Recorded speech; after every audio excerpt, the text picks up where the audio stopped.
Is mccainisthroughx dumber than a pile of donkey poop? People who aren't doctors, but they will take a look at it. And gentlemen, welcome to the the McCain is through with an X refutation station. Keep in mind, folks, this is McCain is through with an X on the end. First thing I would like to mention, and perhaps some of my friends can go check this out too, I've never said a word to this McCain is through X character, a janitor from Chicago, yet I've been preemptively blocked from her channel. That seems kind of odd. I wonder how many of my friends have been blocked from McStupid's channel too. Even odder, if one searches McStupid's videos, you'll find my name in 3 of them. You seem angry, Kathleen. When and where did I refute you to make you so upset? I'd also like to ask, what's all this welcome back stuff I see on your channel shortly after you opened it? Several comments from libtard losers saying, "Welcome back, McDummy. What's up with that, little feller?" Grab a Snickers, folks. I'm going to debunk some of the janitor's favorite talking points just so I don't have to upload another 3 or 4 videos in the future. Let's get down to brass tacks. One of the main themes of the Phony Physicians channel is touting the mythical Clinton budget surplus.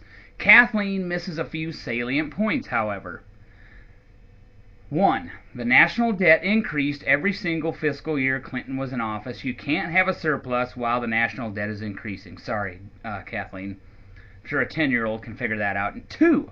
If there was a budget surplus, credit would go to Clinton's GOP Congress. I realize McStupid doesn't understand basic civics, but according to the Constitution, Congress holds the purse strings. A president can't spend a dime without congressional approval.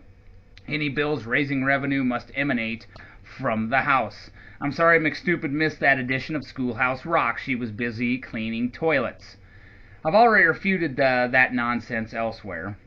Next, I attempted in vain to get the pretend physician to comment on whether global warming was causing more frequent and more powerful hurricanes and tornadoes. A couple friends of mine were nice enough to send this query to Kathleen, but she got wind of it that I was going to take a screenshot of her answer, embarrass her with it, and she ducked the question. McStupid knew if she answered she'd get embarrassed, but she didn't answer because she actually believes that nonsense. McStupid thinks hurricanes and tornadoes, as well as flooding, is man's fault.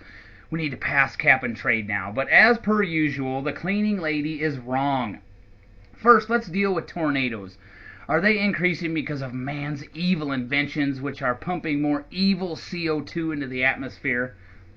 Notable climatologists such as Brian Williams, Diane Sawyer, and Jim Avila all wondered aloud and hoped that climate change can be blamed on these tornadoes. mccainisthroughx, who is a full-time janitor as well as a part-time climatologist, believes this as well. Even the dim bulbs at Scientific American were linking more frequent hurricanes with global warming back in 2007. The IPCC came to the conclusion, quote, there is insufficient evidence to determine whether trends exist in small-scale phenomena such as tornadoes, hail, lightning, and dust storms, end quote. The U.S. Climate Change Synthesis Report states, quote, the data used to examine changes in the frequency and severity of tornadoes and severe thunderstorms are inadequate to make definitive statements about actual changes, end quote. One must also factor in technological advances in the last 20 years. We were able to detect weaker tornadoes and then detect them earlier in general than we were able to prior to the 1990s. One must also factor in the proliferation of spotter networks. U.S. meteorologists warned Thursday, this was back in April, it would be a mistake to blame climate change for a seeming increase in tornadoes in the wake of deadly storms that have ripped through the U.S. South. Quote, if you look at the past 60 years of data, the number of tornadoes is increasing significantly. Actually, it isn't, but it's agreed upon by the tornado community that it's not a real increase, end quote, said Grady Dixon, assistant professor of meteorology and climatology at Mississippi State University. Despite better detection systems, the number of strong tornadoes has actually declined since the mid-80s, especially if you use 40 as your yardstick for a bad tornado season. Tornadoes and increasing CO2 show no discernible link. Back to the drawing board for the kooks. That means you, Kathleen. Let's move on to hurricanes Everyone remembers Katrina. The antique media was breathlessly waiting another hurricane to smash the Gulf Coast so they could say, see, that's global warming. I'll try to do it in the patented mccainisthroughx distorted voice. This lone user using an augmented voice. Global warming is caused by man. The globe has never warmed before. Hurricane Katrina was George W. Bush's fault. As per usual, the antique media takes advantage of the stupidity of most people, and the uneducated folks like mccainisthroughx lap it up like a dog returning to its vomit. Or to use a phrase mccainisthroughx would appreciate, like a rabbit returning to its dung for dinner. Are hurricanes showing a discernible uptick because of evil CO2 increases? No. I should first mention that if a hurricane doesn't make landfall by June 10th, it will be 1,000 days since any hurricane made landfall in these United States, the longest hiatus since the Civil War. The last 50 years have been relatively quiet for hurricane activity in the U.S. prior to 1960. The U.S. averaged 20 hurricane strikes per decade, or 2 per year. Since 1960, U.S. has averaged 14 hurricane strikes per decade, or 1.4 per year. Prior to 1960, the U.S. received nearly 50% more hurricanes per year during the last 50 years. How can that be? Since Hurricane Ike 2008, there have been 16 consecutive non-U.S. landfalling hurricanes. Such a sequence last happened between Irene 1999 and Lily 2002, with 22 consecutive non-U.S. landfalling hurricanes, and between Allen 1980 and Alicia 1983, with 17 consecutive non-U.S. landfalling hurricanes. The period 2006-2010 is one of only 3 5-year consecutive periods without a U.S. major hurricane landfall. The other 2 such periods were 1901 to 1905 and 1936 through 1940. There has never been a 6-year period without a U.S. major hurricane landfall. 2010 is in the books. Global Tropical Cyclone Accumulated Cyclone Energy, ACE, remains lowest in at least 3 decades and is expected to decrease even further. For the calendar year 2010, a total of 46 tropical cyclones of tropical storm force developed in the northern hemisphere, the fewest since 1977. For the calendar year 2010, there were 66 tropical cyclones globally, the fewest in the reliable record since 1970. 2009 was low by ACE2, one of the quietest years on record, and that hurricane season was in the middle of an El Nino with lots of warm sea surface temperatures in the Pacific. A recent publication in the Journal of Geophysical Research 155, quote, trend discrepancies among 3 best track data sets of western North Pacific tropical cyclones, end quote, found no discernible increase in tropical cyclone intensity over the past 3 decades. People like Kerry Emanuel were sure that CO2 increases have led to increased tropical cyclone intensity, but Emanuel used the Joint Typhoon Warning Center dataset, which tends to classify tropical cyclones of Category 2, 3 as Category 4 or 5, leading to an upward trend in the annual frequency of Category 4 or 5 tropical cyclones. The Regional Specialized Meteorological Center tripped over that one, in Tokyo, and the Hong Kong Observatory of China found no increase in Category 4 or 5 typhoon activity in the western North Pacific Basin in the period 1977 to 2007. In the journal Climate, quote, El Nino Southern Oscillations Impact on Atlantic Basin Hurricanes and U.S. Landfalls, end quote, it was also determined that, quote, a total of 19 major hurricanes made landfall along the U.S. coastline in the 15 coldest El Nino Southern Oscillation events, compared with only 3 major hurricanes in the 15 warmest El Nino Southern Oscillation events. So we've seen an increase in CO2, hurricanes are going down. There is no link, no discernible link whatsoever between CO2 increases and hurricane activity. Sorry, McStupid. I'm sure the imaginary physician also believes that extreme flood events have increased due to man's evil inventions. That is, when there's not a massive drought, one can blame on man's evil inventions. So let's examine that. All the relevant information is underneath the video as per usual. Check it out. It should be known that the main reason dollar damages are higher due to floods is more and more people living in inconvenient areas. This goes for tornadoes too. And building expensive, evil homes in inconvenient places. mccainisthroughx lives in Chicago's finest public housing, so she doesn't own a home, but I digress. The Met Office threw some rain on the parade of the enviro-kooks who look to blame everything on man's evil inventions. Quote, for the Australian state of Queensland, there is strong evidence to suggest that La Nina is the main reason for ongoing widespread flooding. The current floods were also the worst since 1974, which coincided with the strongest La Nina on record. Further afield, the links with rainfall patterns and La Nina become more uncertain. In Sri Lanka, historical records show that there is no clear link between La Nina and heavy rain. However, the current La Nina exceeds further west than usual, and this is associated with a westward shift in rainfall patterns in the region. Sri Lanka is on the very western edge of this rain. Meanwhile, the flooding and landslides in southern parts of Brazil are thought not to be directly associated with La Nina.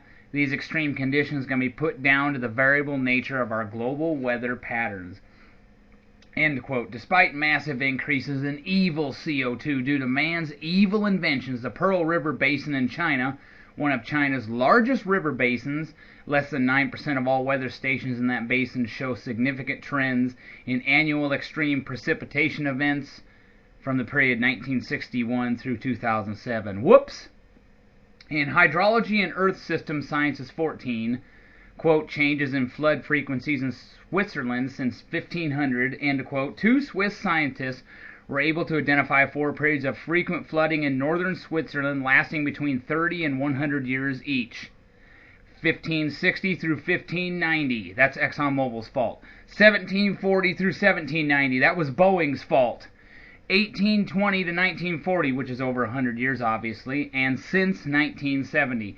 And they report that the first 3 periods of intervening low flood frequency, 1500 to 1560, 1590 to 1740, and 1790 to 1810, were found to correspond to periods of low solar activity. Imagine that, the sun plays a role.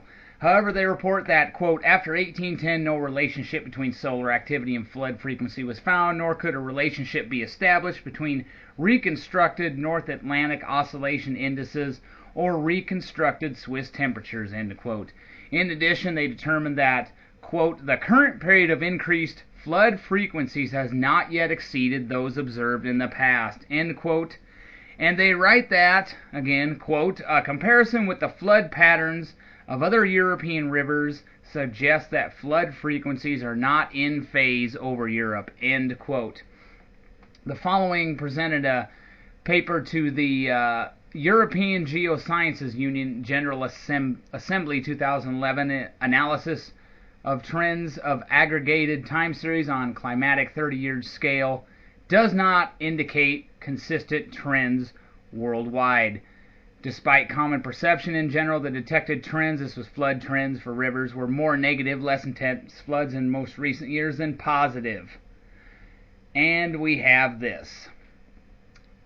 1 out of more than 1,000 long time series made available by the Global Runoff Data Center in Koblenz, Germany, a worldwide data set consisting of 195 long series of daily mean flow records was selected based on such criteria as length of series, currency, lack of gaps and missing values, adequate geographical distribution, and priority to smaller catchments.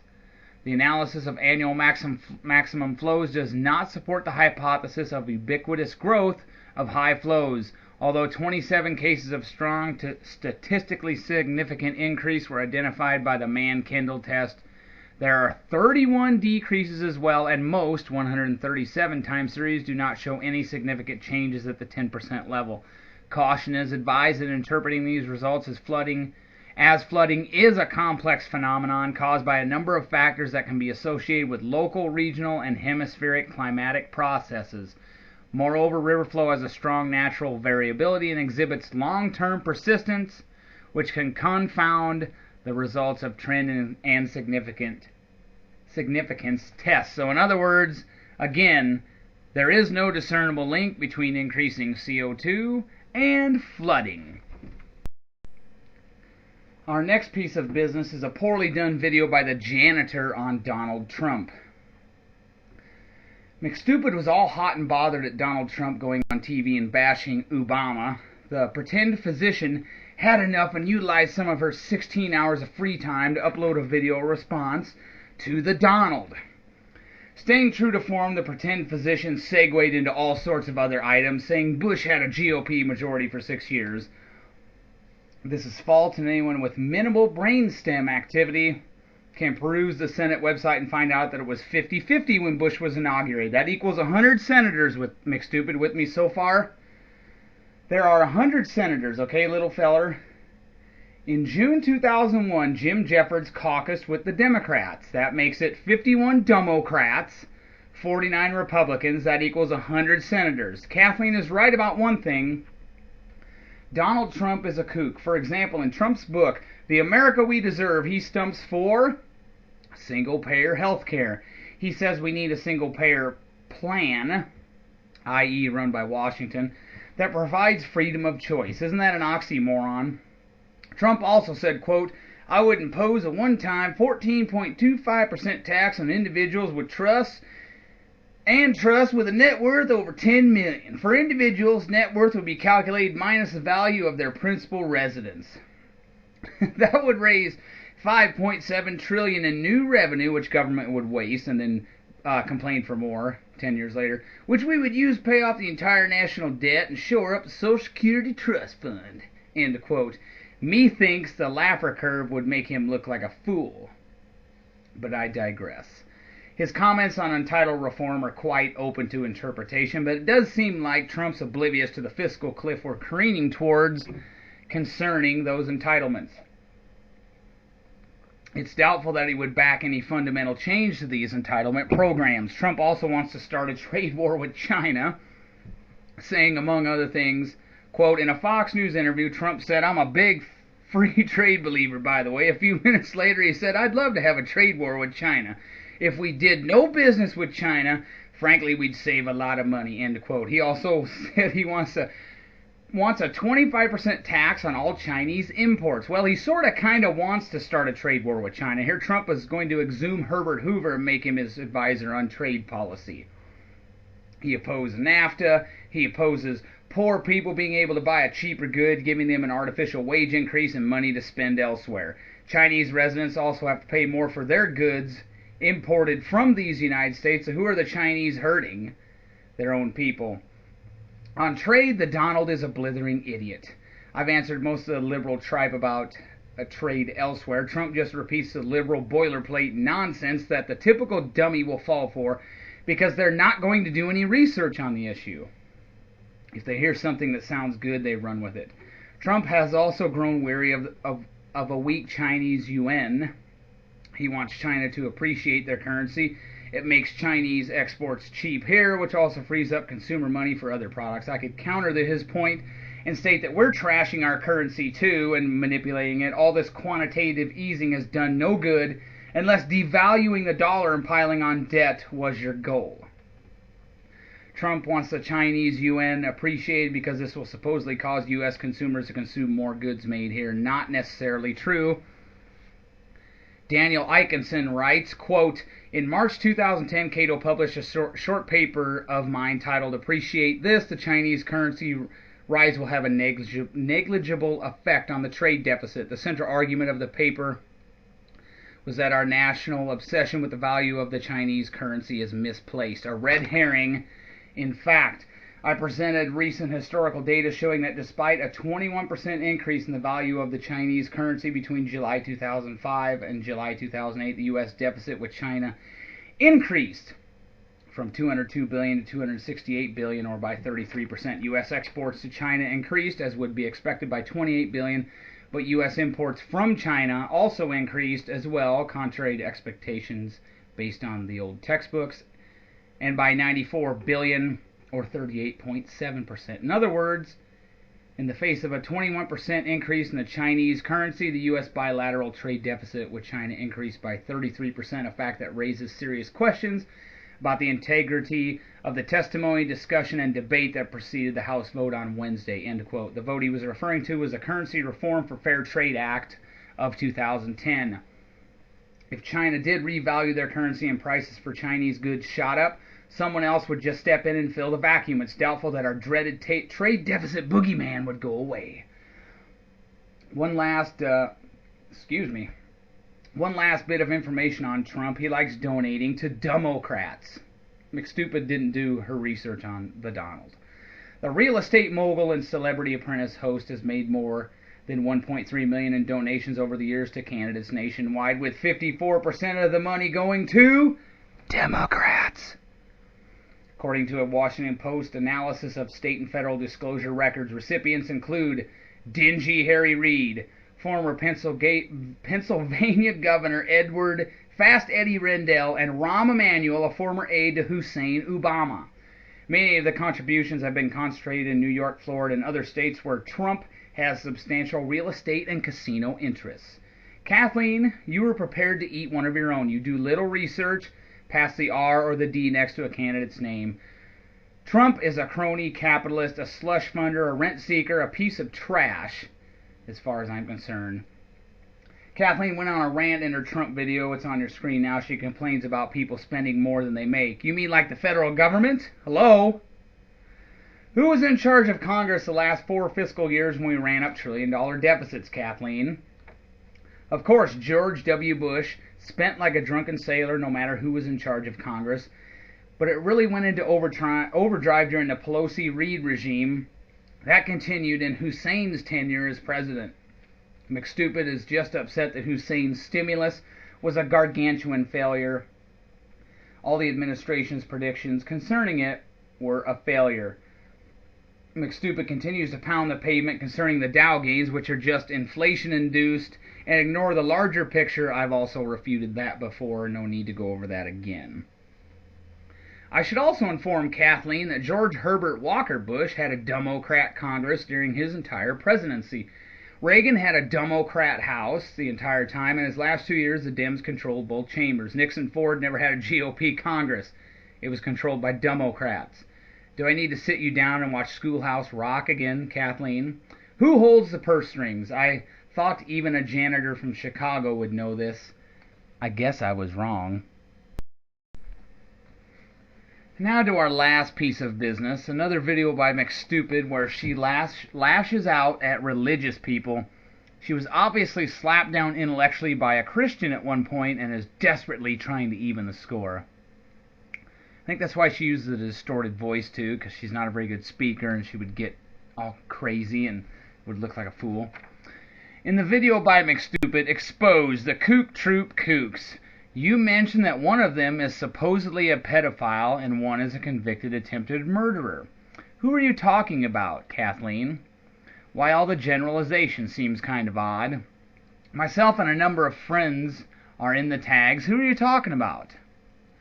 In this video, the imaginary physician tries to link all social deviants, murders, and whatnot to Christianity, but she forgets a few important points. 1. Everyone who says they are a Christian is not a Christian. Okay?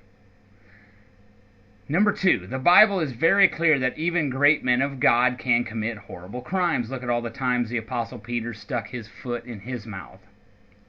Look at how lust totally dominated the lives of Solomon and King David. King David was even called a man after God's own heart in Acts chapter 13, despite the fact that he conspired to kill another woman's husband and was an adulterer. There is no such proclamation in the Bible that after one accepts Christ, they shall never do any diabolical thing again. Without getting into too much detail, Christianity in the ancient Near East was an honor-shame society. Guilt wasn't an option for them. They didn't allow guilt to torment them. They rectified the situation and moved on. McStupid likes to paint with a broad brush, so let's use the same examples against her, except these examples won't contain generalizations or conjecture. I could paint blacks with a broad brush. McStupid is fond of playing the race card, so this will make her mad. And state factually that they commit far more murders per capita than whites. McStupid would probably go bonkers if I told her that homosexuals have done a fine job of spreading STDs. The data presented at CDC's 2010, and it's on your screen, National STD Prevention Conference finds that the rate of new HIV diagnosis among men who have sex with men, MSM, is more than 44 times that of other men and more than 40 times that of women. The range was 522 to 989 cases of new HIV diagnosis per 100,000 MSM versus 12 per 100,000 other men and 13 per 100,000 women. The rate of primary and secondary syphilis among MSM is more than 46 times that of other men and more than 71 times that of women, the analysis says. The range was 91 to 173 cases per 100,000 MSM versus 2 per 100,000 other men and 1 per 100,000 women. The liberal enclave of Washington, D.C. recently won the Triple Crown. No, I'm not talking about horse racing. I'm talking about leading the nation in syphilis, gonorrhea, and chlamydia rates. It's quite an award for the nation's capital. Hey, McStupid, you mentioned Charles Manson in that video. Did you know Charles Manson recently outed himself as a global warmer? He believes in anthropogenic global warming and thinks we need to do something about it. Using your logic, Al Gore and Charles Manson are both global warmers. Manson is a nutcase. That makes Al Gore, McStupid, and Manson all nutcases. Hey, McStupid, you might remember Norman LeBoon. He's the nutcase liberal that threatened Eric Cantor because of his opposition to Obamacare. Old Norman's going to prison. Does that mean all liberals are deviant nutcases because they threaten people who oppose them politically? Hey, McStupid, ever heard of liberal Obama supporter Professor David Epstein? He recently got charges pressed against him for having consensual sex with his daughter. Exit question. If State A says consensual incest is legal and State B says it's illegal, which state has it right? Is consensual incest immoral, amoral, or is it a moral act? Have a nice day, McStupid. And I eagerly await your reply. I definitely can't wait for that. That should be... Are you mentally ill? Are you mentally ill? Are you mentally ill?